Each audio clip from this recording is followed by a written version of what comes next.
เทศวันสุดทดสอบเช่นวันสุดชี2 3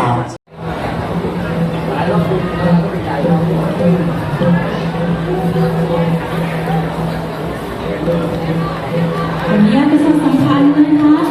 เจ้าของรถทะเบียนกไก่ต่อเต่า7186ยโสธรกไก่ต่อเต่า7186ยโสธรขึ้นรถทางด่วนในเวลานี้ขอบพระคุณค่ะ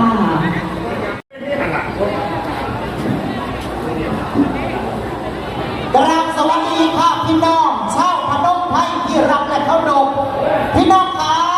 ขบวนต่อจากนี้หมู่เอ้าลูกหลานขบวนเจษฎากรรักษาบ้านพร้อมที่จะทำการแสดงแล้วเสียงประมือดังๆเป็นขวัญกำลังใจให้นะคะ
สุขอย่างนี้อ่อนจักรวาลปิดตาดูกูไม่เอากูเอา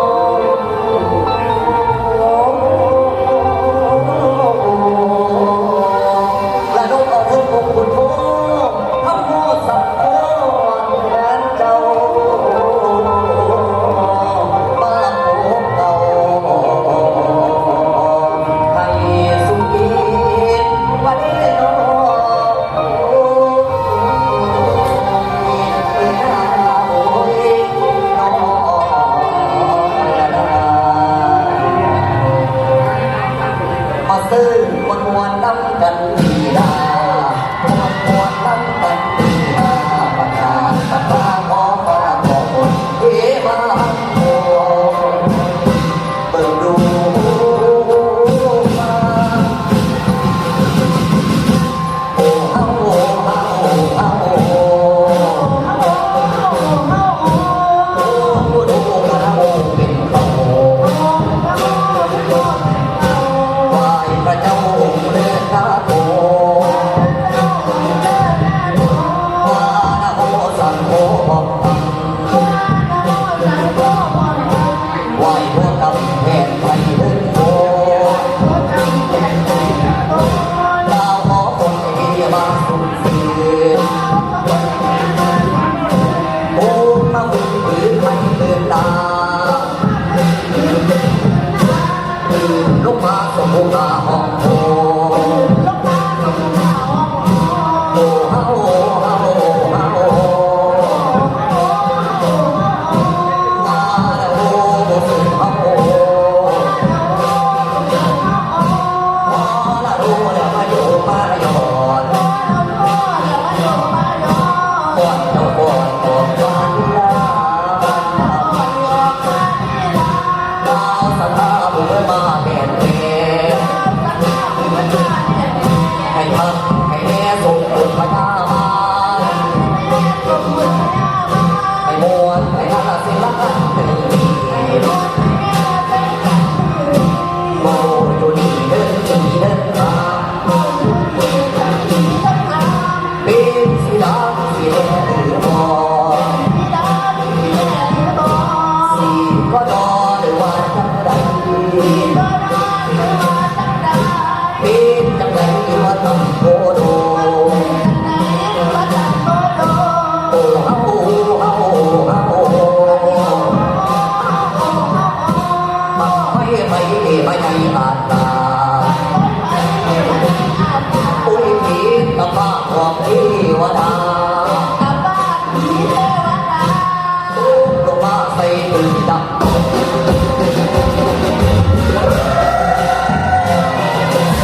เอาใจลาด คือศิลปะวัฒนธรรมเป็นงานประเพณีบุญบั้งไฟอารมณ์ไฟบุญที่นี่บังคับแค่น้อเอามาก่อนตั้งแต่พี่น้องเนาะ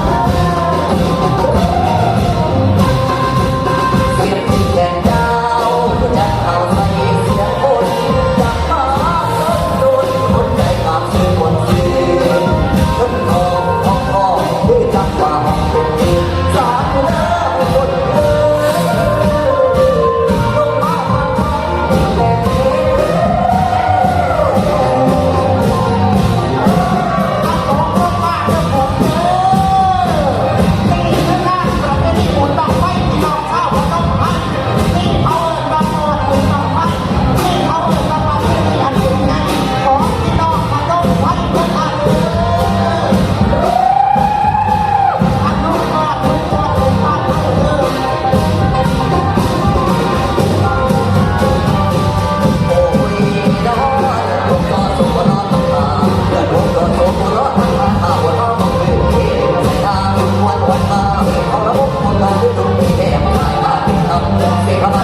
เจษฎากรรับสร้างบ้านปีนี้ก็ยิ่งใหญ่อีกเช่นเคยนะครับ